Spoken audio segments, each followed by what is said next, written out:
देवतले आइयो माँ शक्ति। आज का अध्याय चंद्रग्रहण क्रमांक 796।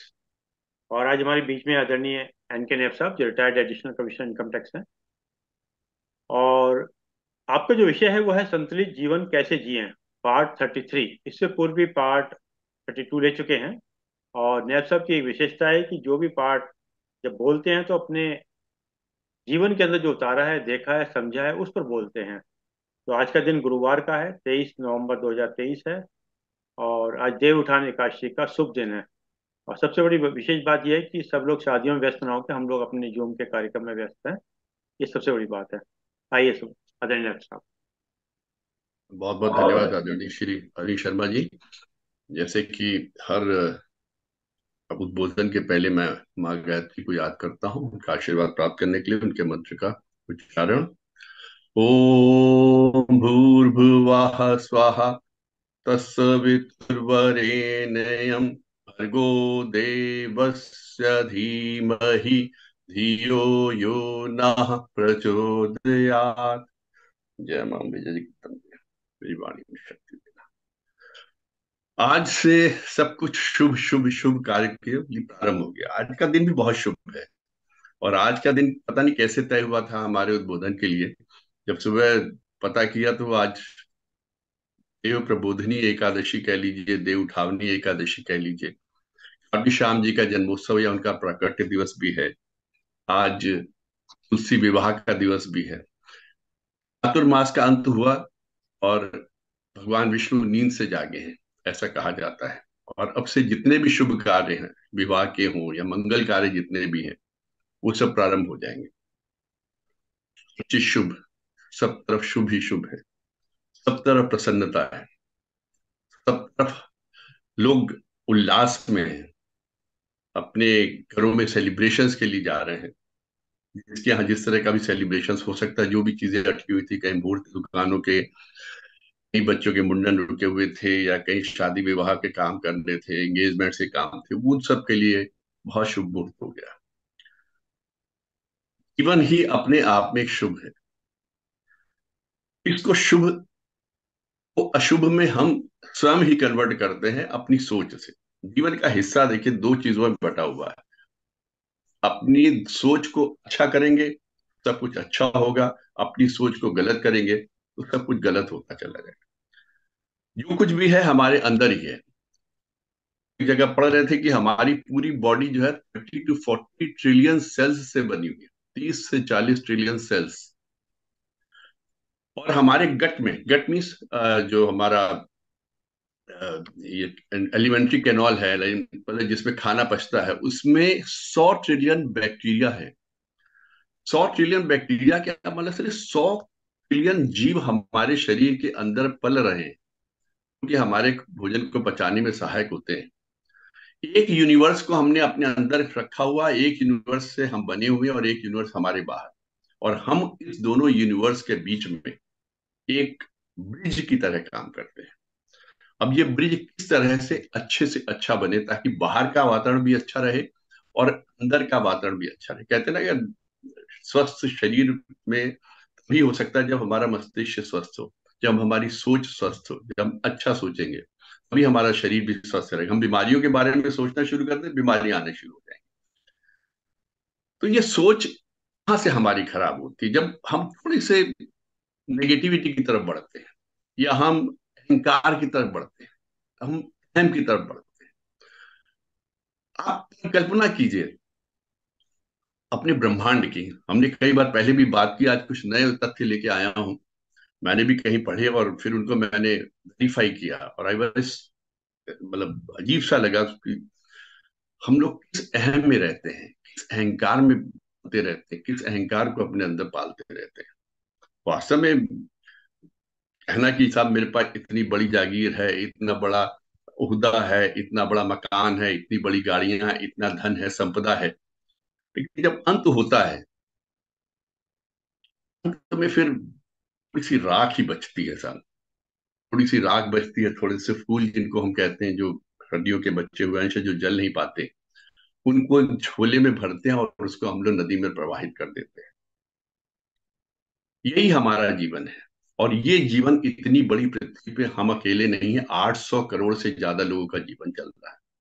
800 करोड़ तो ये खाली मनुष्य है, उसके अलावा जो 84 लाख योनियों के लोग कहा जाता है, विभिन्न तरह के जीव जंतु इस पूरे ब्रह्मांड में विचरण कर रहे हैं। हवा में कितने जीव जंतु, हमने आपको बता दिया, हर आदमी के अंदर 100 ट्रिलियन बैक्टीरिया है।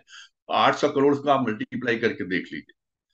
तो मैं देख रहा था कि पृथ्वी के आकार क्या है।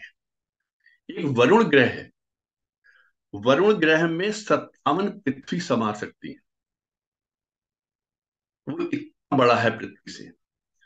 एक अरुण ग्रह है यूरेनस, उसके अंदर 63 पृथ्वी समा सकती है। उसके बाद आगे बढ़े तो शनि, शनि ग्रह में 764 पृथ्वी समा सकती है, वो इतना बड़ा ग्रह है। उसके बाद बृहस्पति जुपिटर, उसमें 1300 पृथ्वी समा सकती है। और आगे बढ़िए, सूर्य जिसकी परिक्रमा पृथ्वी करती है, उसमें 13 लाख पृथ्वियां समा सकती हैं, 13 लाख पृथ्वियां। सूर्य एक तारा है, हम सब लोग ग्रह उपग्रह है। अब एक है तारा बैटल जियस, बैटल जियस जो है, उसमें 10 लाख सूरज समा सकते हैं।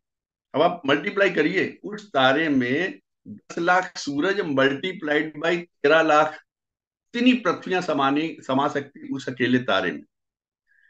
एक और तारा है जिसका नाम है वी वाई कैनिस मेजोरिस, उसमें 9 अरब सूर्य समा सकते हैं, वो इतना बड़ा तारा है। यानी 9 अरब मल्टीप्लाइड बाय आप 13 लाख पृथ्वी, इतना पृथ्वी समा सकती है। एक है यू वाई स्कूटी, इसमें 5 अरब सूर्य को समाने का स्थान है, वॉल्यूम है।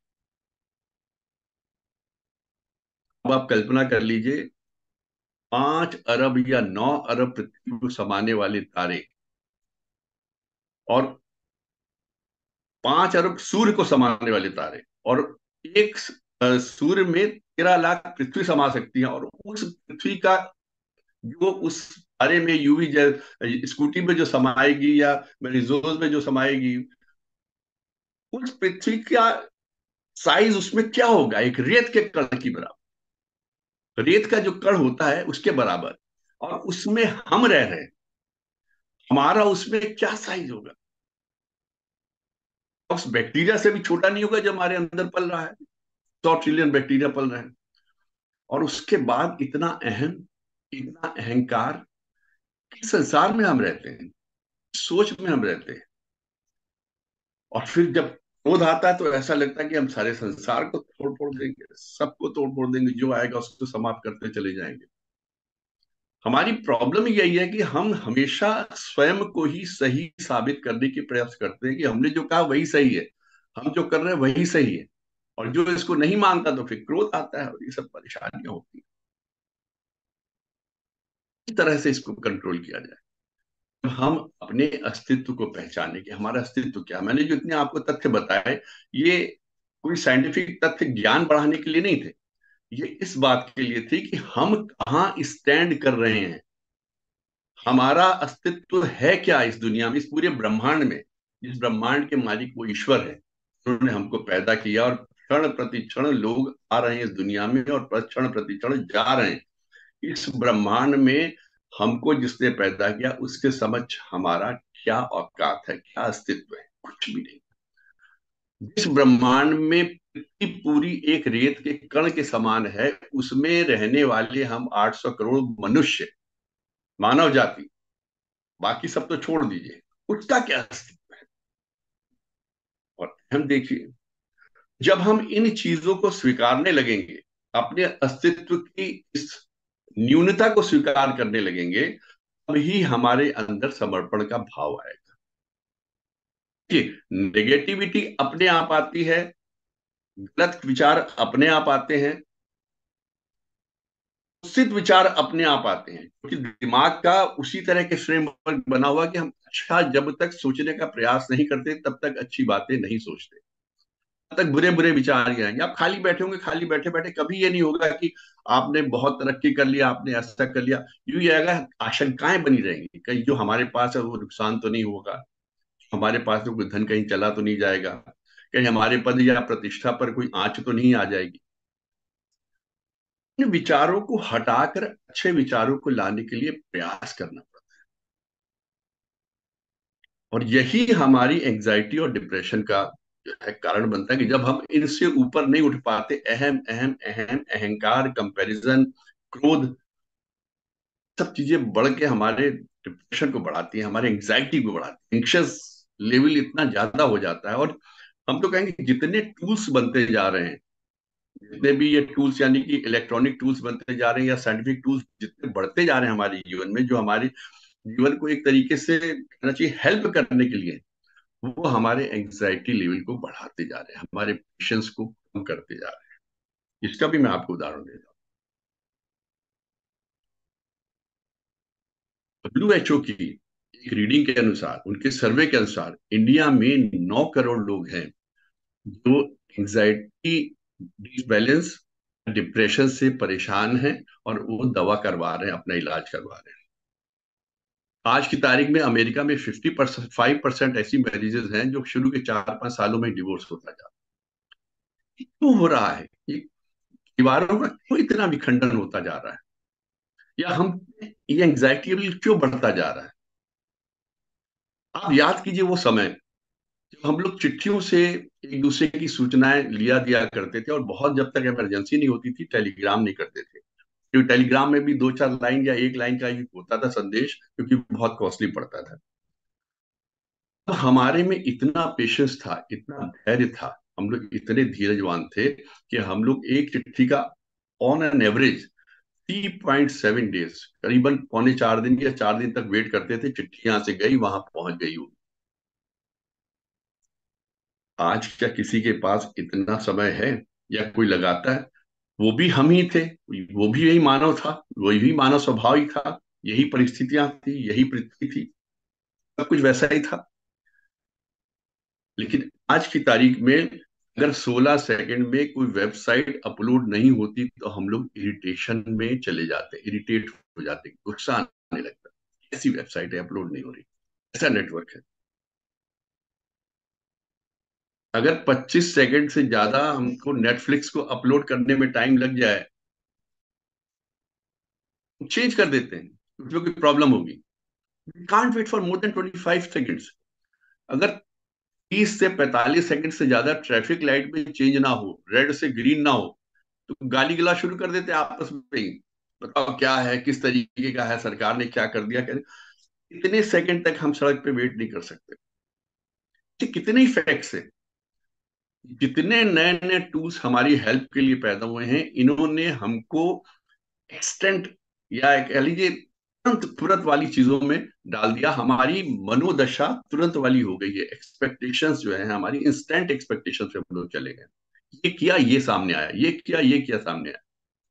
अगर हमने व्हाट्सएप पे किसको मैसेज किया, अगर ब्लू टिक नहीं दिखाई दी 15 मिनट तक, 30 मिनट, तो कहिए हम उस मैसेज को डिलीट कर दें, और ज्यादा गुस्सा आ जाए तो उसका नंबर ही ब्लॉक कर दें। ये पेशेंस का लेवल है। इतनी मनोदशा हमारी खराब होती जा रही है।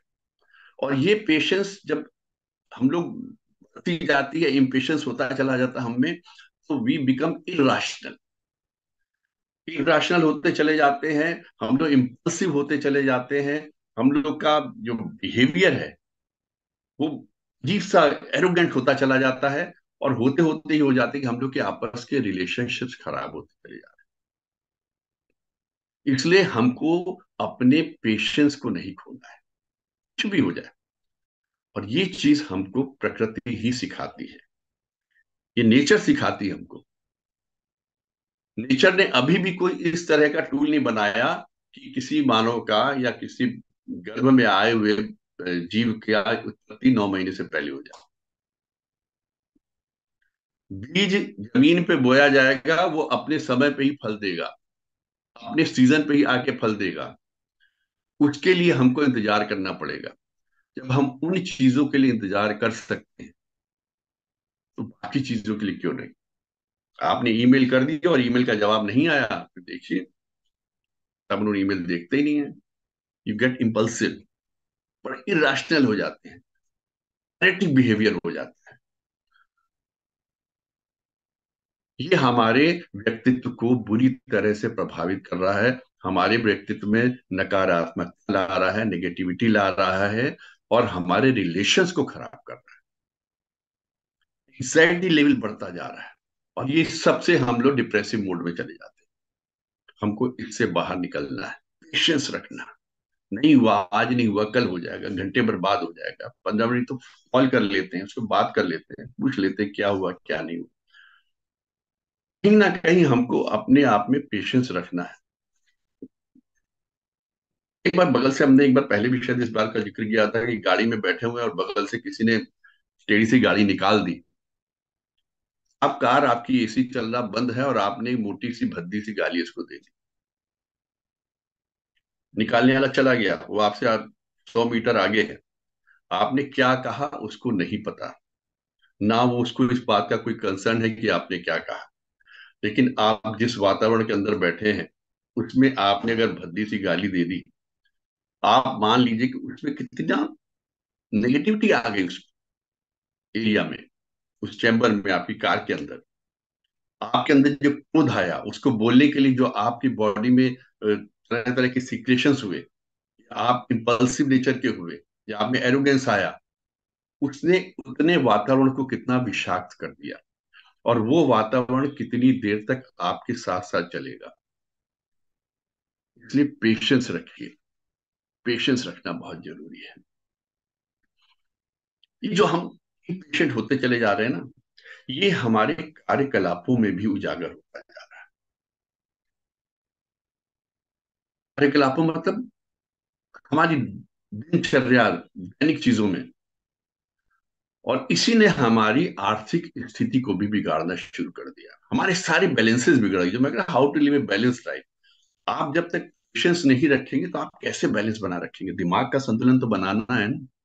पेशेंस नहीं रखेंगे तो दिमाग कहाँ संतुलित बनेगा? आपके बटन दबाने से तो कोई पौधा आपको जो सेब के फल निकाल के देने से रहा, वो तो अपना टाइम लेगा, गेहूं अपना टाइम लेगी, चावल अपना टाइम लेगा। हर चीज का अपना समय है। जब वहां पेशेंस रख सकते हैं तो आप अपने दैनिक जीवन में पेशेंस क्यों नहीं रख? इस वक्त इतनी जल्दी लगी हुई लोगों को अमीर बनने की, इतनी जल्दी लगी हुई अमीर बनने की, जरा सी छोटी मोटी नौकरी लगी तो जीवन की सारी आधारभूत सुविधाओं के अलावा जितनी लग्जरीज हैं वो आ जाए, चाहे हमको उसको उधार ही क्यों ना लेना पड़े। इम्पेशेंट बिहेवियर ने और इसी इरेशनल बिहेवियर ने हमारी इस तरह की मनोदशा कर दी कि हम लोग वेट नहीं करते चीजों का कि हम में वो परिपक्वता आ जाए, हमारी इकोनॉमिक स्टेबिलिटी कुछ बन जाए, हम कुछ इस तरह से ठीक ठाक कमाने लगे जिसके हम अपनी चीजों को समेट सके। पहले आधारभूत चीजें देखिए, पहले रोटी खाना पानी जैसे कहते हैं ना, कपड़ा घर मकान और खाना, ये तीन चीजें, कपड़ा खाना और मकान, रोटी कपड़ा मकान, ये तीन चीजें आधारभूत हैं। इसका जब इंतजाम हो जाए उसके बाद आप और इंतजामों को देखिए। कि नहीं, इधर नौकरी लगी नहीं, उधर आपको स्मार्टफोन चाहिए। और स्मार्टफोन भी इट कैन एनीथिंग फ्रॉम 5,000 से शुरू होता है, बल्कि और उसके नीचे से शुरू होता है, 1.5 लाख 2 लाख तक के पहुंच जाते हैं। और उसको एक स्टेटस सिंबल बना दिया लोगों ने कि हमारे हाथ में किस तरह का फोन होगा वो हमारा स्टेटस सिंबल निर्धारित करेगा। और उसको ईएमआई पे ले लेंगे। एक आपने उधार चढ़ा दिया, जितनी आपकी कमाई नहीं आपने उसके पर उधार अपने ऊपर करने शुरू कर दिए। अजीब सा स्टेटस सिंबल। और फिर वो कंपैरिजन में कि हमारे कॉलीग के पास अगर आईफोन है तो मैं क्यों नहीं रख सकता, हमारे कॉलीग के पास सैमसंग का वो वाला मॉडल है तो मैं क्यों नहीं रख सकता, उसको भी इतनी तनख्वाह मिलती मुझे भी इतनी मिलती। अरे भाई, दूसरे से कंपेयर क्यों करते हो? तुम्हें क्या पता कि उसकी लाइफ कैसी है, उसकी लाइफ में क्या आया है क्या नहीं आया है, उसने अपनी पहले की जिंदगी को कैसे जिया है, या उसके पीछे क्या सपोर्टिव सिस्टम है, आपको कुछ पता है? आप अपनी परिस्थितियों को देखकर अपने हिसाब से बनाओ ना। आप जहां ही कंपैरिजन करेंगे वहीं आप परेशान। आप ये कंपेयर करना बंद कीजिए। दूसरा एक इकोनॉमिक चीजों को बिगाड़ने वाला जो आ गया सिस्टम, एजुकेशन और कोचिंग का हो। इसी टाइम में स्कूल में पढ़ के आते थे, और अगर किसी बच्चे ने कहीं ट्यूशन ले ली तो माना जाता था बहुत कमजोर है, वो स्कूल में ठीक से पढ़ता नहीं है, इसलिए उसके घर वालों ने उसको ट्यूशन लगा के रखी। लेकिन आज की तारीख में अच्छे स्कूल में पढ़ाना, बड़े स्कूल में पढ़ाना, स्टेटस के स्कूल में पढ़ाना, और चाहे उसके लिए कितनी फीस देनी पड़ जाए, वो एक स्टेटस सिंबल बन गया है। और उसके बाद एक अच्छी कोचिंग में अपने बच्चे को एडमिशन दिलाना, वो भी एक स्टेटस सिंबल बन गया। And it is eating a large chunk of your income. ये एजुकेशन और कोचिंग पे जो एक्सपेंडिचर है ना, इसने आपकी आमदनी का एक बड़ा हिस्सा खाना शुरू कर दिया है। अभी इन चीजों को देखिए, अपनी परिस्थितियों को देखे बिना जब हम इस तरह की चीजों पे एक्सपेंडिचर करना शुरू कर देते हैं ना, बहुत परेशानी होती है। तीसरी चीज आ गई है ब्रांड्स की। हमारी लाइफ स्टाइल अब ब्रांडेड हो गई है। हमको इस ब्रांड के कपड़े पहनने हैं, इस ब्रांड का मोबाइल रखना है, इस ब्रांड के रेस्टोरेंट में जाके खाना खाना है, इस ब्रांड के जूते पहनने हैं। उस ब्रांडिंग के ही वजह से जिन्होंने कमाना वो तो कमा रहे हैं, हम लोगों का पूरा इकोनॉमिक इम्बैलेंस होता चला जा रहा है, घर का बजट पूरा बिगड़ जाता है। लाइफ स्टाइल बड़ी अजीब सी होगी ब्रांडिंग वाली। ब्रांड ब्रांड हमारे में, इस ब्रांड की शर्ट टी शर्ट है, इस ब्रांड की हमारे पास जीन्स है, इस ब्रांड का है, उसने पहनी तो हमको तो पहननी पहनी। एक और अजीब सी चीज होने लगी कि हम लोग आजकल, जो पहले होता था घर का खाना खाना चाहिए, बल्कि कुछ बड़े लोग के बारे में, हीरोज के बारे में, जो हम लोग रियल हीरो तो नहीं है, फिल्मी हीरोइन के बारे में कहा गया था, बताया गया था उनकी लाइफ हिस्ट्री में, कि वो जब जाते थे सेट पे तो घर का बना खाना ले जाते थे। हालांकि उनके वहां सब प्रोवाइड होता, लेकिन वो अपने घर का खाना बना के ले जाते थे, कि वो दैट इज साफ सुथरा है और हेल्दी है। हम लोग इन चीजों से हटते जा रहे हैं।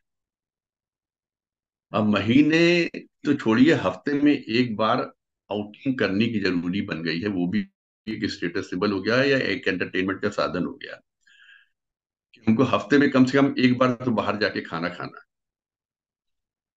कुछ लोग तो अक्सर ही हफ्ते में 2-3 बार शाम को बाहर खाना खाने जाना है। ये रेस्टोरेंट्स का चक्कर, ये होटल्स का चक्कर, और अगर ठीक है बाहर नहीं गए तो आपने ऑनलाइन मंगा लिया।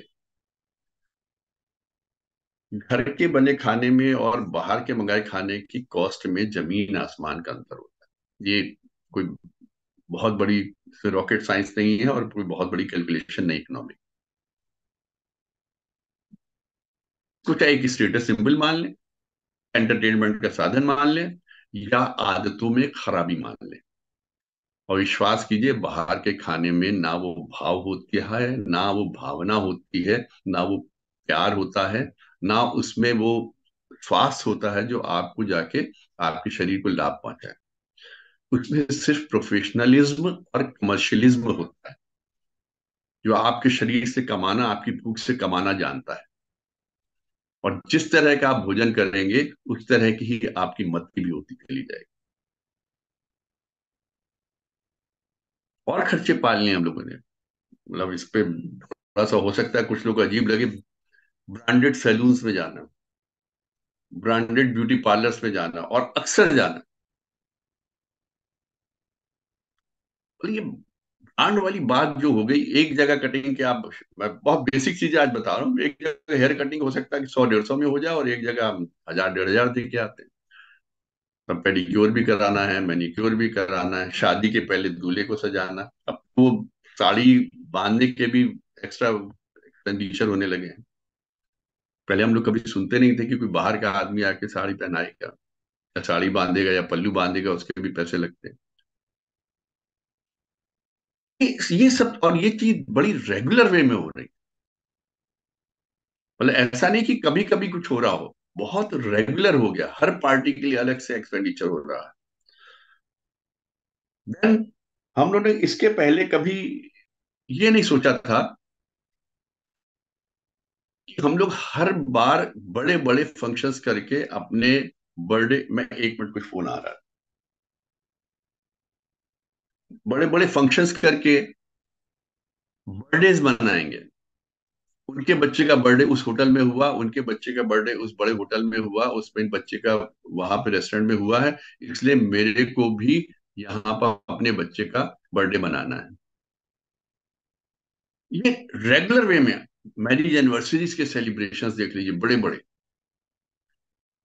दिट is all eating our income. हमारी इनकम से ये सब लेते चले जा रहे हैं। खर्चे तो उन्हीं से होना ना जो हमारे पास इनकम है। और फिर मैरिजेस में, इंगेजमेंट्स में कितना तक में कितना शो ऑफ हो रहा है। कभी तो लगता है कि क्या हम लोग अपने और अपने परिवार के लिए कमा रहे हैं, या इवेंट मैनेजर्स के लिए कमा रहे हैं। पूरी जिंदगी की कमाई एक लड़की की शादी में या एक लड़के की शादी में हम लोग लगा देते हैं।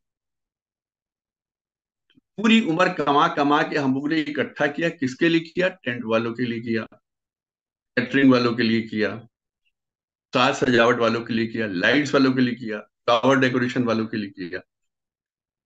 2 मिनट में आके लाखों के बिल आ जाते हैं, और यहाँ पर महीनों की कमाई बचाते बचाते, सालों की कमाई बचाते बचाते वो 2-4 दिन में स्वाह हो जाती, just for status, just for show off.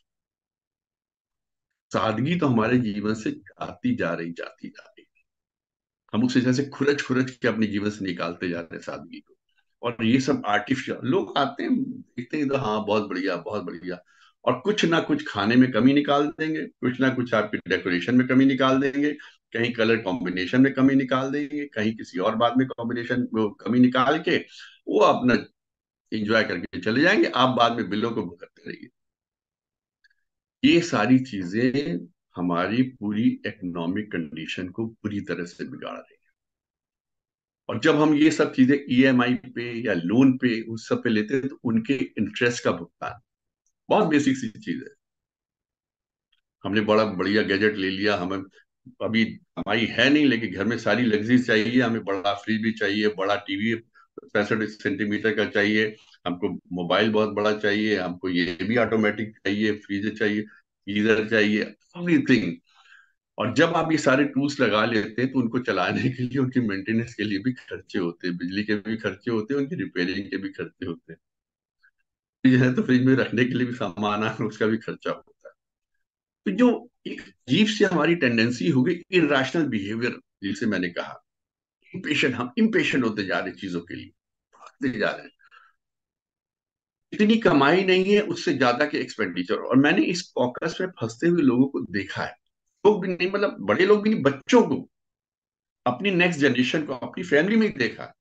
और वो जब बुरी तरह फंस जाते हैं 36-37% और 38-38-48% के इंटरेस्ट पे, वो जो कौन सा कार्ड होता है, डेबिट क्रेडिट कार्ड वगैरह, उस पर करके वो जब ब्याज देना शुरू करते हैं, एक का डेढ़ चुकाना शुरू करते हैं, और पूरी पूरी सैलरी चली जाती है। और उनके जो हमने आंसू बहते देखे हैं, थर थर कांपते देखा उनको लोगों के सामने, हिसाब चुका देंगे, तो देख के बड़ा दुख होता है। अजीब सा महसूस होता है कि हम लोग किस तरफ जा रहे हैं, कौन सी राह पकड़ ली हमने। हम इतने इरेशनल, इम्पल्सिव, एरोगेंट क्यों होते जा रहे हैं अपनी लाइफ में? हम अपने बेसिक्स पे क्यों नहीं उतरते? अपनी बेसिक जीवन की जो मूलभूत सुविधाएं हैं, जो आवश्यकताएं हैं, उनको मेंटेन करके चलिए, और एक अच्छा जीवन जिए, क्वालिटेटिव लाइफ, क्वालिटी लाइफ जिए, क्वांटिटी के पीछे मत भागिए। ये तो दिमाग का फेर है कि आप अमीर हैं या गरीब हैं। जब तक आपके खर्चे आपकी आमदनी से कम है, आप हमेशा अमीर बने रहे। अगर आपने अपनी आवश्यकताओं को अपनी आमदनी से कम पे रखा हुआ है, आप अमीर बने रहेंगे। जब तक आपकी डिजायर्स आपकी आमदनी से कम है, आप हमेशा अमीर बने रहेंगे। लेकिन जिस क्षण आपकी डिजायर्स, आपके खर्चे, आपकी एक्सपेक्टेशंस आपकी आमदनी से बढ़ गए, आप उसी क्षण गरीब हो जाते हैं। अब तो आप इस तरह के कॉकस में फंस जाएंगे, या हमेशा अपने आप को एक गरीबी रेखा के या उस लेवल से नीचे मानेंगे, और एक इंफीरियरिटी कॉम्प्लेक्स आपके जीवन में आ जाएगा। गरीब होना या अमीर होना, ये आपके दिमागी तौर पे आता है, मतलब उसमें कोई बाहर की आदमी किसी तरह का कोई इफेक्ट नहीं डाल सकता। Nobody is going to affect it. कोई आपका बाहरी आदमी आपको अमीर या गरीब नहीं बना सकता। एक नाव वाली मैं स्टोरी पहले भी सुना चुका हूँ कि बैठा हुआ था आराम, छोटी सी नाव थी, मछलियां इस पार से उस पार पहुंचाता था, मछलियां देता, बाजार में बिकती थी। एक वहां पे प्रोफेशनल आ गया, कहते हो बढ़िया तुम्हारा काम है मछलियों का, इसको चलो तुम्हें लोन दिलाते हैं बैंक से, काम बढ़ा लो। उसके बाद क्या होगा? कहते उसके जब काम बढ़ेगा और तुम स्टीमर ले लेना। कहते उसके बाद क्या होगा? उससे कहा तो उसके बाद तुम और काम बढ़ाओगे, इस एक की जगह दो स्टीमर हो जाएंगे। उसके बाद क्या होगा? उसके बाद तुम एक छोटा सा जहाज ले लेना, उससे मछलियां निकालना। तो उसके बाद क्या होगा? उसने कहा तुम शहर में अपना एक बढ़िया सा मकान बनाना, उसमें बीवी बच्चों के साथ रहना। उसके बाद क्या होगा? उसने कहा कभी कभी अपना आउटिंग के लिए इधर गांव में या इधर सब आना और नदी किनारे बैठ के बंसी बजाना। कहता हूँ तो मैं अभी बजा रहा हूँ, अभी भी चैन से रह रहा हूँ। तुम क्यों मेरा चैन खराब करना चाहते हो? I am happy where I am. पर अल्टीमेट ऑफ लाइफ हमारी थॉट प्रोसेस पे है कि हम करना क्या चाहते हैं, किसमें हम सुखी हैं, हमारा सुख कहाँ है, हमारी हैप्पीनेस कहाँ है। हाँ, जिस दिन हमने अपनी हैप्पीनेस को ढूंढ लिया, उसी दिन उसी जगह हमारा जीवन संतुलित हो जाता है। और जितना हम अंदर की तरफ जाएंगे और अपनी आवश्यकताओं को कम करेंगे, उतनी जल्दी संतुलन हमारे जीवन का बनेगा। हाँ, अपना बाहरी तत्वों को देखा, कंपैरिजन किया लोगों के साथ, आसपास की चीजों को देखा कि हमको ये भी चाहिए, हमको ये भी चाहिए, हमको ये भी खरीदना, हमको वो भी खरीदना, इससे ये सुख मिलेगा, उसने इतना बड़ा, उसकी नाव हमसे बड़ी हो गई है या उसका जहाज हमसे बड़ा हो गया, उसकी गाड़ी हमसे बड़ी हो गई। हाँ, इस तरफ देखना शुरू किया। सुख की तो बिल्कुल वाट लगनी जिसे कहते हैं ना, बिल्कुल सुख की ऐसी तैसी हो जानी, आपकी शांति की ऐसी तैसी हो जाए। अब आप उसी कंपैरिजन के पीछे दौड़ते रहिए, दौड़ते रहिए, दौड़ते गधों की तरीके लगे रहिए।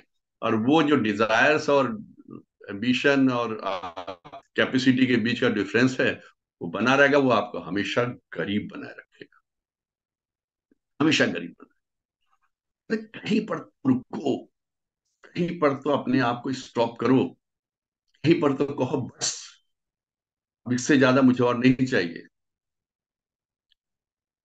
और कहीं ज्यादा आपके पास है तो भगवान की कृपा आपके ऊपर बने, आप उसको समाज को लौटाने का प्रयास कीजिए।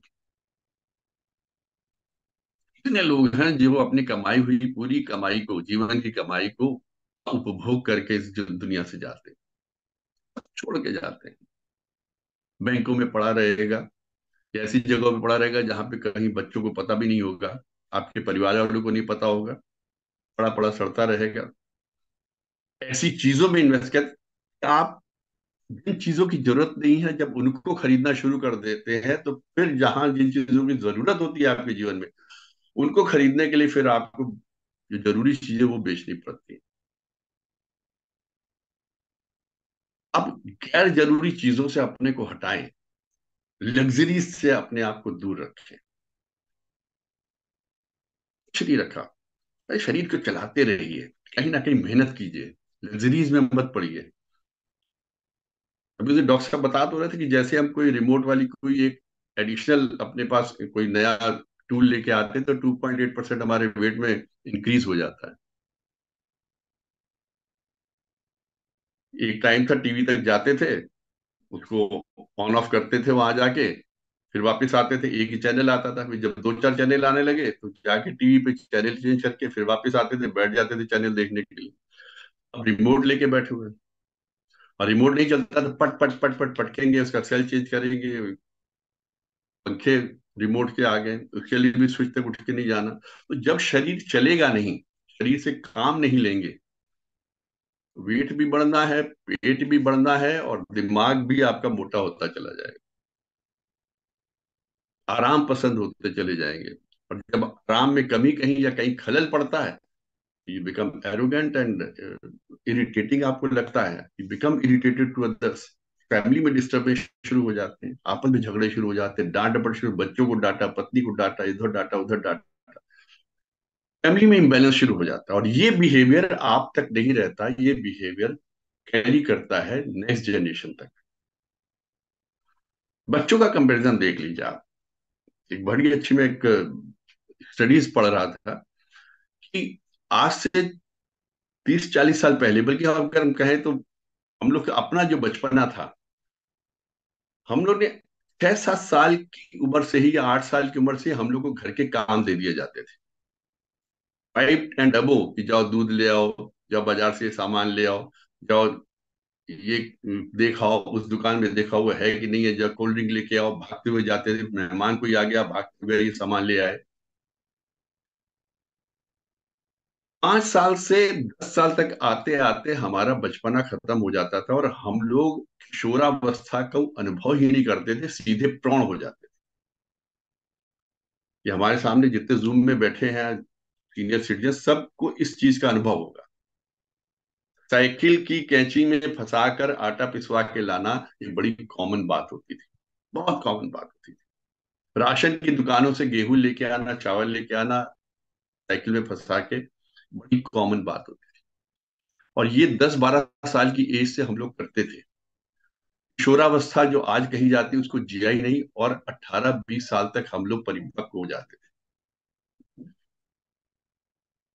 और 25 साल की एज तक आते आते हम लोग दीन दुनिया की बातों को अच्छी तरह समझते थे, क्या अच्छा है क्या बुरा है।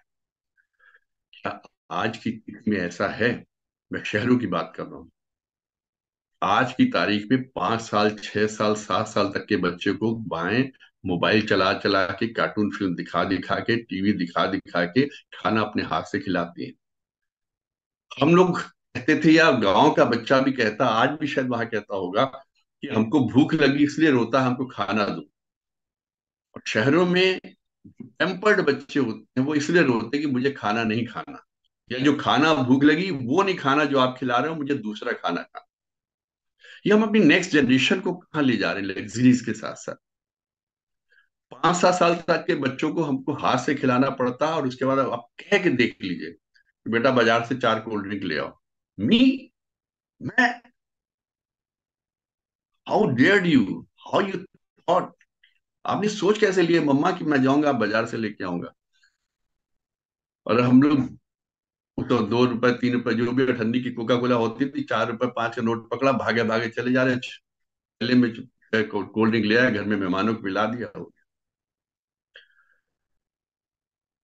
और वही चीज फिर आगे बढ़ते बढ़ते, जो हम लोगों ने जिस एज में काम किया, पढ़ाई के साथ साथ काम करते करते प्रौढ़ हुए, प्रौढ़ता के साथ हम लोगों ने जीवन की अच्छाई बुराई को सीखा, समझा, और समाज में अपने कहीं ना कहीं कुछ, या घर में परिवार में किसी ना किसी का कंट्रीब्यूशन किया। उस एज में आज के किशोर खाली बैठे, एक बहुत बड़ी बीमारी हो गई है। इस चीज को ध्यान से समझिएगा। हम लोगों ने 15, 16, 17 साल से लेके 25 साल की आयु तक पढ़ाई की, घर के काम काज किए, समाज के काम किए, घर परिवार में रिश्तेदारी में जाते थे, और उसी दौरान छोटी ही एज में नौकरियां भी सबको मिलती चली गई। आज 18, 20, 22, 23, 24 साल तक बच्चे से पढ़ते हैं। और वही कारण है कि जो खाली दिमाग होता है उनको सिर्फ पढ़ाई, जितनी देर 4-6 घंटे कर ली, थोड़ी तैयारी व्यारी कर ली कंपटीशन की, जो खाली समय बैठते हैं उसमें फिर 10 तरह की चीजें सूझती हैं कि ये कर ले वो कर ले। उनके लिए तो वो एक तरीके का वो कहना चाहिए, होता है कि नई चीज कुछ करने जा रहे हैं। वो हमारे समाज में कहीं ना कहीं विषाक्तता बढ़ती जा रही है। गांव का बच्चा आज भी दोपहर में 6-7 साल की बिटिया को कह दे, वो खाना लेके खेत में अपने किसान बाप के पास जाती है, आधा किलोमीटर 1 किलोमीटर चल के खेतों तक जाती है। आज भी 8-10 साल की बच्ची घर का पूरा खाना बनाना जानती है। शहर के बच्चों को नहीं होगा, ये हमने उनको लग्जरीज में पाला है। उनकी आदतें खराब हो गई। एक बटन पे पूरा घर का, स्मार्ट घर को, हर चीज को ऑन कर लेने, एक बटन पे एसी ऑन हो रहा है, एक बटन पे टीवी ऑन हो रहा है, एक बटन पे गीजर ऑन हो रहा है, एक बटन पे पूरा मूवमेंट चल रहा है। तो हम लोग उस तरह के हो गए हैं जैसे कि पौधों की जड़ों को खोखला करते जा रहे हैं। तो 2 मित्र थे, एक बैंक से रिटायर्ड थे, एक इस कॉलेज के प्रिंसिपल से रिटायर हुए। बैंक के जो रिटायर्ड थे वो बैंक में बहुत मेहनत करते थे, आउट ऑफ वे जाके। प्राइवेट बैंक में जैसे टारगेट्स वगैरह फिक्स कर दिए जाते हैं ना, ये करना करना करना, तो जितनी जरूरत है उससे ज्यादा मेहनत करके आगे बढ़ के करके दिखाने। दोनों मित्र गए नर्सरी में, तो उन्होंने जाके वहां से पौधे खरीदे, चार चार पौधे खरीदे और अपने घर में लगा दिए, सेम प्लांट्स। प्रिंसिपल साहब अपने पौधों में हल्का फुल्का पानी देते थे, हल्की फुल्की केयर करते थे, उनके पौधे उतने खूबसूरत नहीं हो पाए। जबकि जो बैंकर थे, उनके जो चार गमले थे वो उन्होंने बड़ा पेंट पेंट करके रखा, खूब पानी देते थे, जितना पानी रिक्वायर्ड नहीं था, खूब खाद देनी। उनके पौधे खूब हरी, पत्तियां खूब हरी और खूब लहलाते थे। एक बार आंधी तूफान आ गया। आंधी तूफान आया, अगले दिन सुबह उठ के देखा तो प्रिंसिपल साहब के पौधे जो थे वो ठीक ठाक चल रहे थे, जैसे थे वैसे ही दिख रहे थे, थोड़े बहुत टेढ़े मेढ़े हुए थे। और बैंकर के जो पौधे थे वो सब पेड़ से उखड़ के इधर उधर चले गए। उन्होंने पूछा कि अब हम दोनों ने एक ही नर्सरी से पौधे खरीदे, एक साथ लेके आए, मेरे पौधे आपके पौधे से कहीं ज्यादा खूबसूरत थे, ज्यादा हरी पत्तियां थी, ऐसा क्या हुआ कि एक ही तूफान में आपके पौधे वैसे के वैसे और मेरे पौधे जड़ से उखड़ के सब खराब हो गए?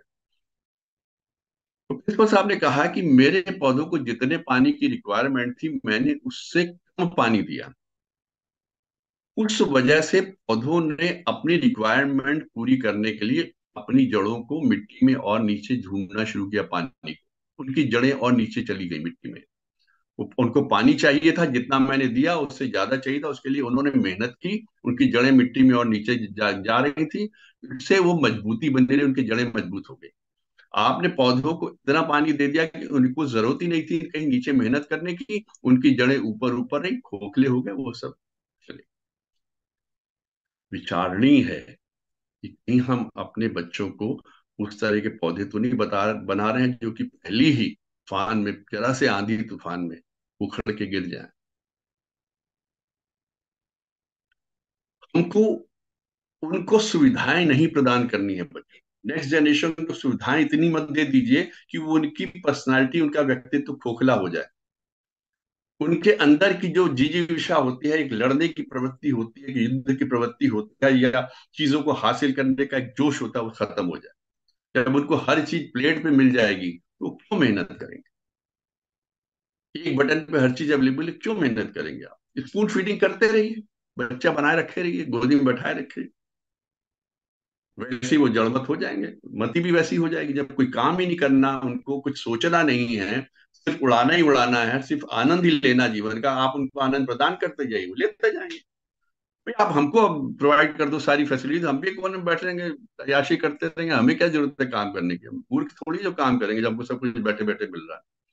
लेकिन अगर आपको अपने परिवार को आगे बढ़ाना, वंश को आगे बढ़ाना है और मजबूत वंशावली बनानी है, उन बच्चों को मजबूत बनाना है जो दुनिया में किसी भी चीज का सामना कर सके। समय सबका एक जैसा नहीं होता, आज हरे हैं कल सूखे होंगे। ये जरूरी नहीं कि आज आपके पास बहुत है तो कल बना रहे, कभी भी किसी भी तरह की मुसीबत आ सकती है। तो बच्चों को उन मुसीबतों से लड़ने के लिए ताकत दीजिए, लग्जरीज में मत डालिए, ना खुद को लग्जरीज में रखिए ना बच्चों को लग्जरी में, लग्जरीज से थोड़ा दूर रहिए, बहुत जरूरी। जिम्मेदारियां डालिए, जिम्मेदारियां लेने की उनमें ताकत दीजिए। हम लोग जिम्मेदारी से भागते हैं, जहाँ कहीं दिख गया वो जिम्मेदारी आ जाएगी, उनके परिवार में चलेंगे वो जिम्मेदारी आ जाएगी, या कोई हम, अब अजीब सा हो गया सर, कोई रिश्तेदार आ जाते हैं तो उनके लिए खाने पिलाने के इंतजाम करने में अब जिम्मेदारियां महसूस होने लगता है, ये आ ना जाए। लोगों ने एक दूसरे के यहाँ जाना कम कर दिया, इंटरेक्शन कम हो गया है, फोन करके पूछ के जाते। पहले कब होता था कि कोई रिश्तेदार फोन करके आता था, कि फोन होते नहीं थे, किसके घर में इतने फोन लगे होते फोन करके आए? रिश्तेदार पहले आ जाता था, चिट्ठी उसके आने की बाद में आती थी, और उसके लिए सारे इंतजाम हो जाते। लेकिन जब जिम्मेदारियां रहनी है तो रहेंगी सर, हमको जिम्मेदारियों से भागना नहीं चाहिए। इसमें एक छोटी सी स्टोरी याद आ गई, मैं आपके साथ शेयर करना चाहूंगा। एक कपुल था, कपुल मतलब लड़का लड़की आपस को एक दूसरे को पसंद करते थे, एक साथ काम करते थे और एक दूसरे को पसंद करते थे, उनकी काफी अच्छी अंडरस्टैंडिंग हो गई थी। जब बात यहां तक पहुंची कि उनको हुआ कि अब हम लोग को शादी कर लेनी चाहिए। जब शादी की बात हुई तो एक दूसरे के परिवार के बारे में बात की। जब परिवार के बारे में बात हुई तो लड़के ने कहा कि मेरी माँ को पैरालिसिस है, शी इज बेड, और हमको उनकी केयर करनी पड़ती। तो मैं चाहता हूं कि तुम ये दिमाग में सोच के आओ कि तुमको मेरी माँ की सेवा करनी है। इसको सुनते ही उस लड़की एकदम से भड़क गई।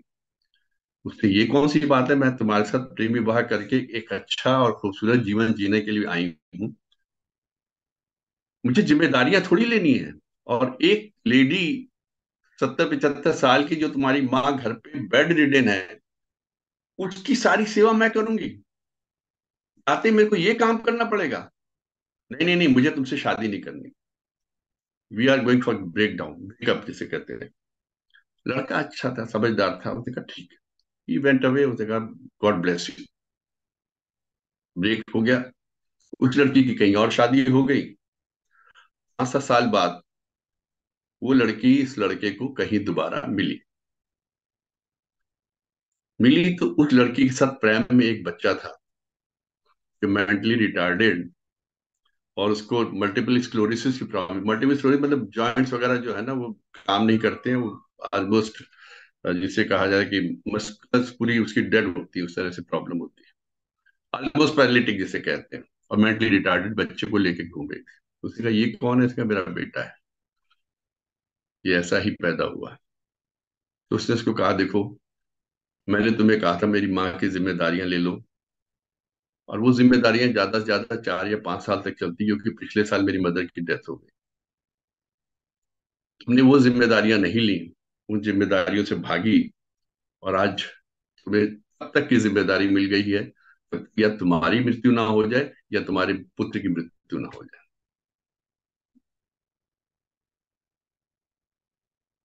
कहने का तात्पर्य यह है कि जब भी जिस तरह की भी जिम्मेदारियां मिले जीवन में, हमें उनको दौड़ के लेना चाहिए। ये किसी भी रूप में आ सकती है। जिम्मेदारियों से भागिए नहीं। परिवार में किसी तरह की जिम्मेदारी अगर आपको मिल रही है, आप उन जिम्मेदारी को लीजिए, अपनाइए उन्हें, कोशिश कीजिए, निभाइए। समाज में कोई जिम्मेदारी आपको दी जा रही है, उसको खुशी खुशी लीजिए।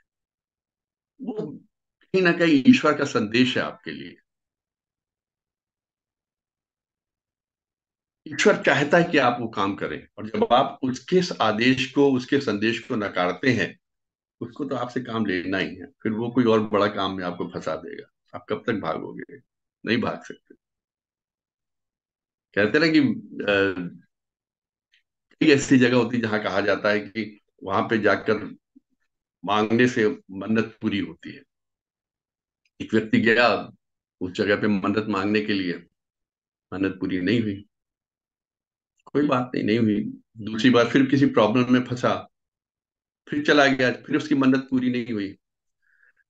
तीसरी बार जब वो वहां गया तो जाकर उसने कहा कि आज मैं कोई मन्नत मांगने नहीं आया हूं, आज मैं तुम्हारा शुक्रिया अदा करने आया हूं कि मैं जो मांग रहा था तुमने मेरे को नहीं दिया, क्योंकि उसमें मेरा भला नहीं था। अब 2 साल बाद मुझे समझ में आ रहा है, अगर वो तुमने मेरी बात पूरी कर ली होती, वो मन्नत मेरी पूरी कर दी होती, मुझे बहुत नुकसान होता है।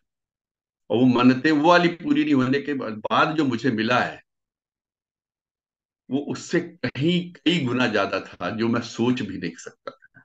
मैं तो वहीं तक अपने आप को लिमिट करता। इसलिए ये भी एक इसमें संदेश है। जब कभी ऐसी जगह कोई कहे आपको जाने के लिए कि वहां जाके मन्नत मांगो, आप जाइए। ईश्वर की भक्ति के लिए जाइए, ईश्वर के स्वरूप के दर्शन के लिए जाइए, लेकिन मांगने के लिए मत जाइए। कि शुक्रिया अदा करने के लिए जाइए कि अब जो तुमने दिया उसमें मैं बहुत संतुष्ट हूँ, और आगे तुमने देना है या नहीं देना ये तुम्हारा निर्णय है। जो मेरे लिए अच्छा हो आप वही करना, जो मेरे लिए जरूरी हो आप वही करना, और जो आपका आदेश है मेरे सिर माथे पे, मैं चाहे कष्ट में रहूंगा वो भी आपका आदेश है, मैं सुखी रहूंगा वो भी आपका आदेश है, मैं संतुष्ट रहूंगा वो भी आपका आदेश होगा। बस आप अपने आदेश को बताते जाइएगा, मैं उसी आदेश को मानता हूं। मैं आपका शुक्रिया अदा करता हूँ, लाख लाख शुक्रिया अदा करता हूँ। शुक्रिया करने का, being grateful in life, the entire universe, कि ब्रह्मांड से हमने शुरुआत की थी कि हम ब्रह्मांड में हैं क्या। हमारी पृथ्वी ब्रह्मांड में एक रेत के कण के बराबर भी नहीं, जिस हिसाब से मैंने बताया आपको शुरू में जो तथ्य दिए थे। पृथ्वी की वैल्यू एक रेत के कण के बराबर नहीं, उसमें 800 करोड़ ह्यूमन बींग ओनली, उसके अलावा अरबों खरबों दूसरे जीव विचरण कर रहे हैं। हमारे अंदर आपको बताया कि 100 ट्रिलियन बैक्टीरियाज। क्या औकात है, क्या वक्त है हमारी, और क्या दिमाग में हम रख के चलते हैं। इसलिए अपने आप को शांत रखे, पेशेंट रखे, इम्पेशेंट मत हो, इरेशनल बिहेवियर मत करिए, एरोगेंट मत बनिए, किसी से कंपैरिजन मत कीजिए। आप जहां हैं, जिस अवस्था में हैं, आपको उसी अवस्था में होना चाहिए था। भगवान की यही मर्जी थी, ईश्वर की यही मर्जी थी कि अगर आज हम लोग जूम मीटिंग में बैठे हुए हैं, ईश्वर चाहता था हम लोग यहाँ बैठे। और जो लोग जूम में नहीं आ पाए वो कहीं और हैं, तो वो भी ईश्वर के आदेश से हैं। अगर कोई किसी कार्य में लगा हुआ, वो भी ईश्वर। आपने कभी देखा होगा, कभी लड़कियों की शादी के लिए लोग सालों परेशान रहते हैं, और कहाँ एक हफ्ते के अंदर बात ऐसी होती है कि 7 तारीख को बात हुई या 15 तारीख को शादी हो गई। इतने दिन परेशान रहना उस शादी के लिए, लड़की की शादी के लिए, वो भी ईश्वर का आदेश था। और ये 7 दिन के अंदर ईश्वर ने आपके उस कार्यक्रम को पूरा कर दिया, ये भी ईश्वर का आदेश है। वो भी प्रसाद था, ये भी प्रसाद है। जीवन को प्रसाद के रूप में लीजिए, ग्रहण करते चलिए, इसके साथ किसी तरीके से विषाक्तता मत खोलिए। मैं समाप्त हो रहा, आप लोग ने मेरे को ध्यान से सुना, आपके लिए बहुत बहुत धन्यवाद। Thank you. धन्यवाद आदरणीय नैब साहब। ये ईश्वर का प्रसाद ही है कि आज देवउठान एकादशी है। हम लोगों के पास कोई इनविटेशन, मेरे पास तो खैर कोई इनविटेशन नहीं शादी में जाने का, तो समय बच रहा है। ये उस समय की बड़ी कृपा है। और आज वास्तव में आपने पुरानी चीजों को एक प्रकार से अगर देखा जाए तो कुछ पुराने जीवन को बैक गियर मार दिया। अगर आप कहें तो मैं अपनी बैक गियर की सुनाता हूँ। मैंने बताइए। मैंने ना 14 साल की आयु में हाई स्कूल कर लिया था एक्चुअली। और हम लोग मेरठ में रहा करते थे। तो पिताजी ने उस वक्त में हमें एक भैंस लेके दी थी हमको। और आप उसको 10वीं में जब बच्चे 11वीं 12वीं में थे तो हमेशा उसके 2 वक्त की उसकी सहानी करता था मैं। उसके लिए साइकिल पे रख के कुट्टी लाया करता था। और कुट्टी लाने के बाद में उसका दूध निकाला करता था, मतलब अंगूठे से, मतलब जो है। और मेरी बहन अंशु जो है वो उपले पाती थी, मतलब तो यानी पुरानी चीजों को आपने ला के रख दिया। और वहाँ एक हंडिया हुआ करती थी, जो पापा जी को मकान थोड़ा बड़ा मिला हुआ था। उस हंडिया में दूध पकता रहता था हमेशा। तो खाने के लिए वो कैंपा कोला वो नहीं, हमेशा दूध मिलता था। और माता जी, मुझे ध्यान है, एक बड़ी हंडिया होती थी, उसमें इस तरह से बैठ के सफेद मक्खन निकलता था। क्योंकि 10-12 किलो दूध होता था, तो उसे बेचते तो थे ही नहीं, मतलब। तो मैं कह रहा हूं कि आपने पुरानी चीज को ला दिया और उसके बाद ये एक जीवन का वो है, मतलब आज के समय में ये संभव नहीं है सर। अरविंद जी, वही वो संस्कार थे आपके, जिन्होंने आज आप हम सबको जूम मीटिंग में बैठा रखा और हम लोग ज्ञान पे चर्चा कर रहे हैं। ये हम्म। वही संस्कारों का फल है। और हम्म। यही अगर आप उस वक्त कैंपा कोला और कोका कोला पी रहे होते, तो इस वक्त हम लोग किसी और जगह बैठे होते। हम्म।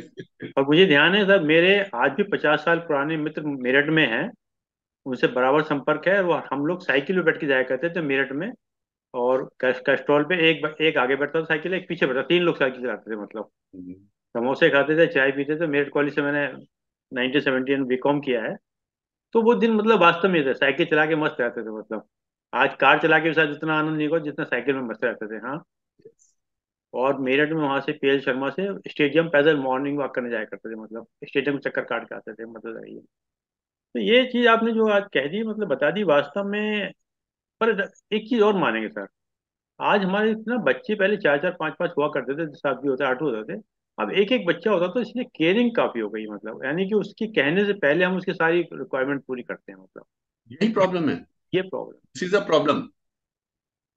मैंने आपको जो आज इंडिकेट किया है, हम लोग जरूरत से ज्यादा फीडिंग कर रहे हैं, ओवर फीडिंग कर रहे हैं, जितनी को जरूरत नहीं है। उनकी ताकत को हम लोग कम कर रहे हैं कहीं ना कहीं, उनकी अपब्रिंगिंग को डिलेड करते जा रहे हैं। और बाद में जब वो पहुंचेंगे ऐसी जगह पे जहां हम उनको सामना करना पड़ेगा, तो दे में गो इन डिप्रेशन। हो सकता पर है एंजाइटी लेवल उनका बहुत हाई, हम उनके साथ मतलब कहीं ना कहीं प्रॉब्लम क्रिएट कर रहे हैं। पर सर उसका उल्टा देखिए ना, जिस बच्चे को आप एजुकेशन को देख रहे हो, जब बच्चा अपने संपर्क में आके जिक्र करता है तो वो कॉम्प्लेक्स भी तो ना है सर, ये भी सोचने वाला पॉइंट है ना। इसको कैसे दूर करेंगे, देखिए ना ये कंपैरिजन, कंपैरिजन कंपैरिजन वाली बात कह कंपैरिजन रहे हो हैं। गया।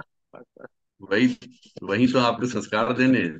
बस बस। ये आपकी जिम्मेदारी है। बस बस। यही पेरेंट्स की जिम्मेदारी सर। जब स्कूलों में यूनिफॉर्म इसीलिए कही गई है, ड्रेस नहीं कही गई है, हम्म, यूनिफॉर्म कही जाती है कि सबको एक जैसे कपड़े पहनने हैं, सबको एक जैसे शूज पहनने हैं, भाई कोई बड़ा छोटा ना दिखाई दे। चलिए, कोई ये और अपने यूनिफॉर्म विचार भी। बता सकते हैं, फिर बाद में ये आदरणीय आर्यन पांडे साहब दो शब्द कहेंगे। और हमारे बीच में विलास है खट से भी हमें नागपुर से हैं सर, ये एडवोकेट है, हमारे अच्छे मित्र हैं, नागपुर में हैं। और अब जब आएंगे तो ताजे संतरे लेकर आएंगे, जिन्होंने वादा किया हुआ बिल्कुल सर, बिल्कुल। है। सेंद्र। कानपुर वाले तो आए नहीं, नागपुर वालों को बुला लो पहले। हाँ। कानपुर वाले तो अभी तक आए नहीं, अपने नागपुर सर, वालों को और बुला लो। अपने सर सर वाले बैठे नमस्कार। थे। इंतजार और अभी और अभी और अभी। नहीं, अब नहीं खैर हमारे नेता, आज फ्रेशिंग मेमोरी आपने करा दी वास्तव में ना। Down to the memory lane ले गए बिल्कुल वास्तव में। गजब है। साइकिल। अच्छा मेरे साथ क्या थी, मैं मेरी हाइट जैसी थी ना और मैं पीछे कैरियर पे बैठ के साइकिल चलाता था जब शुरू में। गद्दी लाग नहीं था तो कैरियर पे बैठ के चलाते थे। और गद्दी गद्दी के पे वो रख लेते थे आटे की वो वो भी एक गेहूं स्टाइल का था वो। ना, कैंची के अंदर भी टांग घुसेड़ के उसमें भी साइकिल चलाई है, क्योंकि इस तरीके से पैडल पे पैर रख के उछल के कैंची गद्दी पे बैठना, वो भी सब। कैंची कैंची कैंची थैंक जिसे थैंक कहते थे। कैंची में क्या? फंसा के सर राशन से बहुत गेहूं चावल हम भी लेके आए हैं, इसलिए I have lived those moments which I expressed here. कुछ भी नया, नहीं, और मैंने कोई ना पिक्चर नहीं पढ़ी उसमें, अपनी बातें कही। और मैं आपको कई बार पहले भी बता चुका हूँ कि मैं शुरुआत कहाँ से करता हूँ मुझे नहीं पता होता, और बीच में कहाँ चला जाऊं मैं बिल्कुल अनकंट्रोल होता है। आज उस तरह बातें याद आ गई, एकदम अपनी शक्ल देखनी शुरू की, कैसे कैंची में फंसा के राशन की दुकान से कार्ड के साथ, एक हाथ में कार्ड हैंडल और बीच में और गेहूं ऐसी का वो पकड़ के फंसा चला। हुआ, फिर घर में धुलती थी गेहूं, फिर उसके बाद आटा पिसवाने जाना, ऑल दो थिंग्स वर देयर, छोटी एज में साहब किया। आपने कमाल कर दिया, बिल्कुल बचपन में ले गए, सब कुछ किया। सब कुछ तो आपने नहीं किया। और एक जो आपने आज बात की है, वो जो गार्डनिंग की है। मैं गार्डनिंग करता हूँ, इतनी आपको पता है। मेरे तो घर वाले सारे बोलते हैं भाई, मैं ये कहता हूँ गार्डनिंग पूरा जीवन से कंपैरिजन है, टोटल जीवन की जो पूरी लाइफ है ना, ये गार्डनिंग में डिस्क्राइब की जा सकती वेरी ट्रू। है। इतनी सीख है, पल पल में सीख है। छोटा सा जो आपने उदाहरण दिया, पेड़ पौधे को ज्यादा ध्यान रखना। दूसरा, वे वक्त आने पे ही बीज बेटा। हम अक्सर कहते हैं भी जल्दी बीज दो, बहुत लेट हो रहा है। नहीं आए, जब आएगा तभी बीज आएगा। आप बेकार 10 बार बीजना पड़ता है अगर पहले बीज दो। और लेट बीज दो तो तब भी नहीं उगता। और कितनी पेशेंस है। फिर मूली एक महीने बाद निकलेगी, पालक 15 दिन बाद निकलेगी। रोज आदमी देखता है क्यों नहीं, स्प्राउट क्यों नहीं निकला, नहीं निकला। भाई, बिल्कुल कंपैरिजन है। और इस पे बिल्कुल किताबें भी किताब लिखी जा सकती है। Gardening can be compare to life, nature है एब्सोल्युटली। सर, नेचर से हमको पेशेंस सीखनी सब चाहिए। कुछ नेचर से, कुछ सब भी कुछ इम्पेशेंट होने से कुछ नहीं बनेगा। सब कुछ नेचर से सीखा जा सकता है। और आपने बात सृष्टि के बारे में बताया भी, हम है क्या, हमारी औकात क्या है। बहुत बहुत बढ़िया, बहुत अच्छा लगा आज। आज आपका बिल्कुल शैली अलग थी, एक डिफरेंट हटके था। नॉर्मली आप दूसरी चीजें, लेकिन आज आपने बिल्कुल एक सबके लेवल का ऐसा लगा मैं बिल्कुल सबके मन में घर कर गया, सबके मन में। पांडे जी वो उत्सुक है, वे क्या बोलेंगे। नहीं, हैं? उससे पहले मतलब बाकी जो थोड़ा सा और पीछे जाते हैं हम लोग, तो मुझे वो ध्यान आ रहा है, हमारे घर में छोटा सा रेडियो होता था मर्फी का, घुमाने वाला। और भाई साहब वो सुनने के लिए, हवा महल सुनने के लिए वेट वेट करते थे कि साहब हवा महल आएगा उस वक्त में। और मुझे ध्यान है उसका एंटीना भी हुआ करता था, उसका एंटीना जाके भी हम लोग करते थे छत पे तो जाली लगती थी, जाली का भैया एंटीना वो लगता था। अब जाली के लगता बहुत लंबा लगता था नीले रंग का। हाँ। और उसके अलावा और आगे आइए, जब हम टेलीफोन आए तो लैंडलाइन नंबर होता था भाई साहब। लोग वहाँ हमारे नंबर को पीपी नंबर लिखा करते थे, तो हम लोग भाग के उसको बुला के लाते थे, जो जैसे नैप साहब कह रहे थे ना, वो हमारे घर आता था टेलीफोन सुनने, साथ में चाय पी के जाता था। मतलब देखो ना, हम बुला के मतलब आप बुलाते थे भी और चाय पिलाते थे। और आप अब तो देखिएगा। हाँ? हम तो बाद में, हमने तो लालटेन में पड़े हुए हैं, लैंप नहीं, जलाते थे। आपकी तो खैर आयु मुझसे ज्यादा वो है, तो वो तो थोड़ा फर्क हम पड़ेगा। लैंपों में पड़े हुए हैं। बिजली तो हम 10वीं 11वीं में थे जब हमारे घर में बिजली आई। सर अब तो किसी को अपना चित्रहार मोबाइल या दे दीजिए तो स्कैम हो जाए।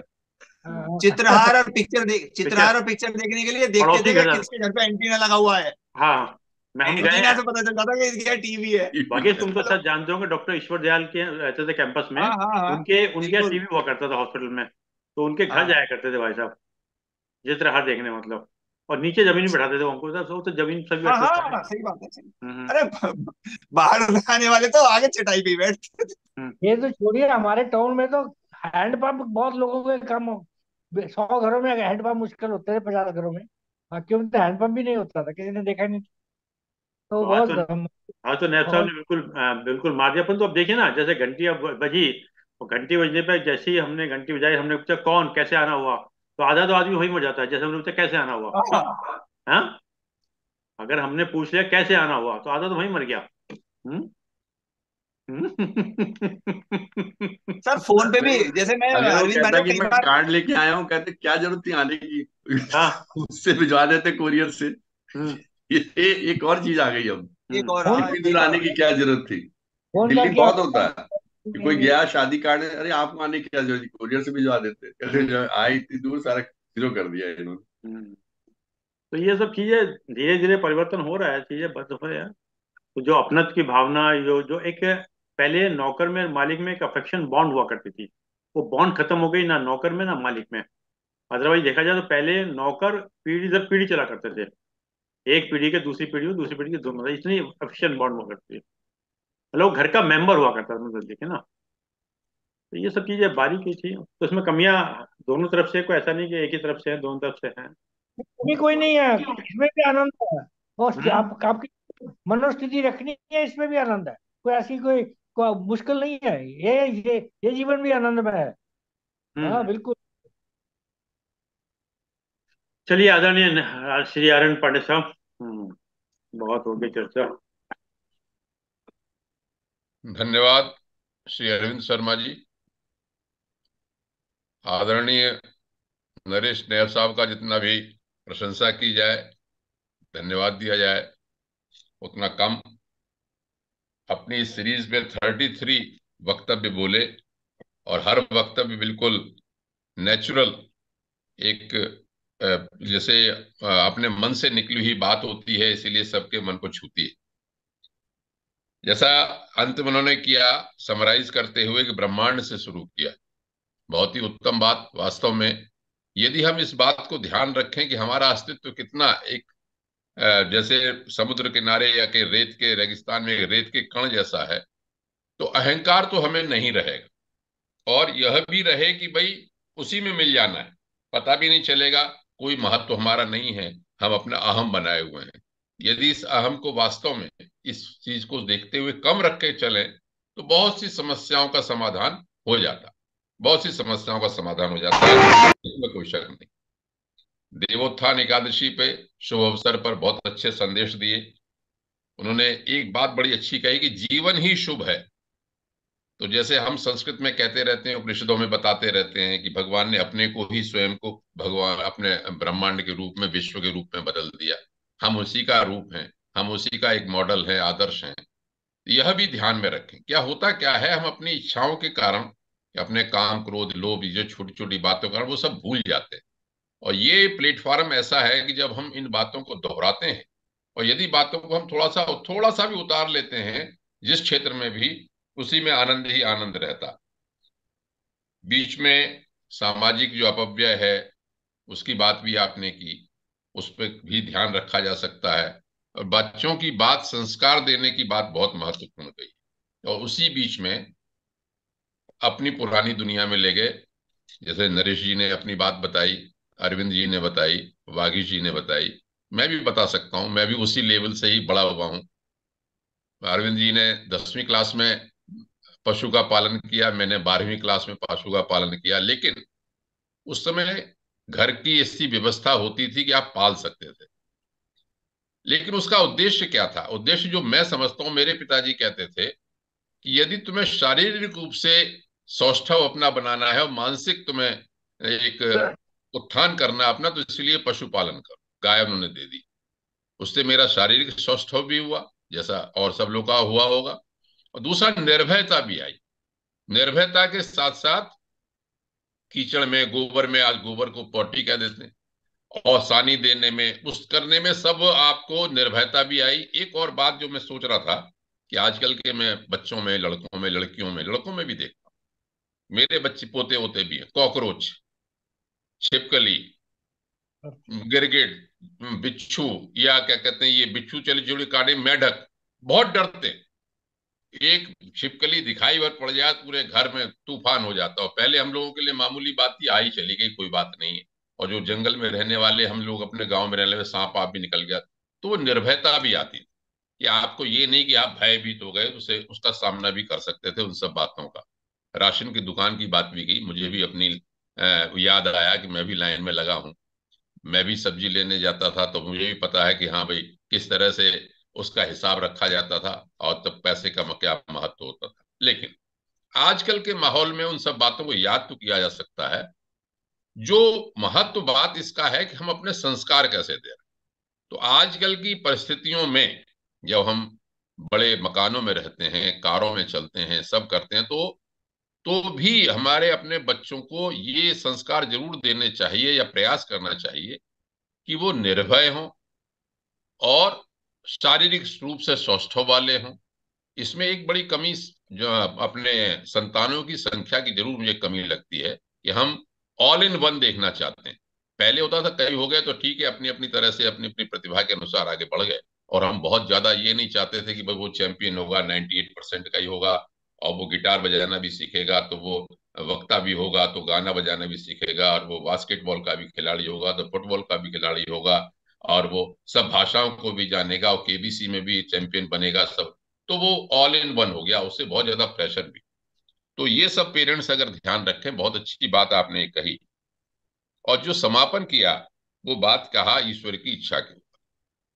तो हम अगर ये सिद्धांत सिखा दें कि अपने ऊपर भी उतारें कि ईश्वर जो कर रहा है सबसे बढ़िया कर रहा है, इससे तो आनंद कोई है ही नहीं वर्तमान में जीने में, तो हम बहुत सी चिंताओं से मुक्त हो जाते हैं। मैं इसे कभी कभी जब आजमाता हूं अपने ऊपर कुछ बातों को, जैसे आत्मना प्रतिकूलानी परेशान न समाचरित भाई, अपने को जो प्रतिकूल लगता है वो दूसरे को न करे। आजकल एक मैंने ये पढ़ा और बहुत अच्छा मुझे लगा इस बात को, जो मुझे इसमें याद आया कि यदि हम चिंता करते हैं, मैं यदि किसी बात में चिंता कर रहा हूं कि ऐसा क्यों नहीं हुआ है, ऐसा क्यों होने हो रहा है, तो इसका मतलब यह है कि मैं ईश्वर की व्यवस्था पे संदेह कर। तो यदि मैं अपने मन में ये, जैसी मैंने उतारा कि अरे ईश्वर ये चाहता है, तो ईश्वर जब चाहता है तो मुझे क्या करना है, ठीक है भाई, जितना हो सका प्रयास किया, नहीं तो कोई बात ही नहीं। बहुत ही अच्छे सब बात है। तो सदा की तरह से हमारे नैब साहब का जो प्रवचन या संदेश या वक्तव्य जो है, वो हम सब लोग को रिन्यू भी करता है, सोचने का सही मार्ग में हमें सोचने के लिए भी एक रास्ता दिखाता है। तो मैं श्री नैब साहब का सदा की तरह से बहुत बहुत आभार प्रकट करता हूँ, धन्यवाद देता हूँ। और साथ ही साथ जो हमारे वागीश जी हैं या ऋषि जी हैं या शेखरी साहब हैं, उन सब का भी बहुत आभार। इन सब के रहने से, बैठने से एक अच्छा माहौल बनता है, और 1 घंटे में जो खुराक मिलती है हमको मानसिक रूप से, वो बहुत अच्छा रहता है वातावरण। वो हमें अपने सोचने में सही सकारात्मक दिशा को दिखाता है। पुनः आभार के साथ मैं अपना समाप्त करता हूं अपनी बात को। बहुत बहुत धन्यवाद। अरविंद शर्मा जी का बहुत धन्यवाद, आभार। धन्यवाद आदरणीय आनंद पंडित साहब, धन्यवाद आदरणीय एनके नेप साहब, आपने समय निकाल के समय दिया, और जूम के सभी लोगों का विशेष रूप से धन्यवाद, आपने समय निकाल के समय दिया। और जैसा कि एक विचार के साथ और 3 बार ओम के साथ अपनी बात को समाप्त करते हैं। आज का विचार, सुख दुख जीवन के दो पहलू हैं। सुख दुख जीवन के दो पहलू हैं, एक के बाद दूसरा आता है, परंतु ये सब हमारे कर्म के अधीन है। कोई फकीरी में भी आनंद ले रहा है और कोई महलों में भी दुखी है। कोई फकीरी में भी आनंद ले रहा है, कोई महलों में भी दुखी है। तात्पर्य धन आनंद नहीं है, सुकर्म की सफलता आनंद है। सत्कर्म करें, सत्कर्म। आइए 3 बार उनको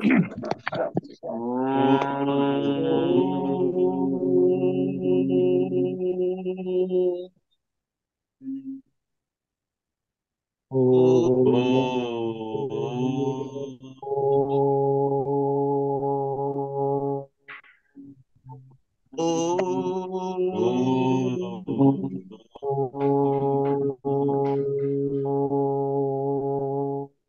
शांति शांति शांति शांति शांति। शांति। सबको प्रणाम, सबको सभी को प्रणाम, सभी को प्रणाम प्रणाम।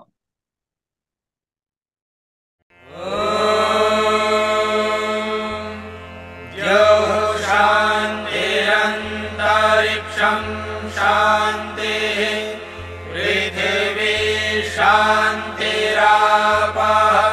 शान्तिरोषधयः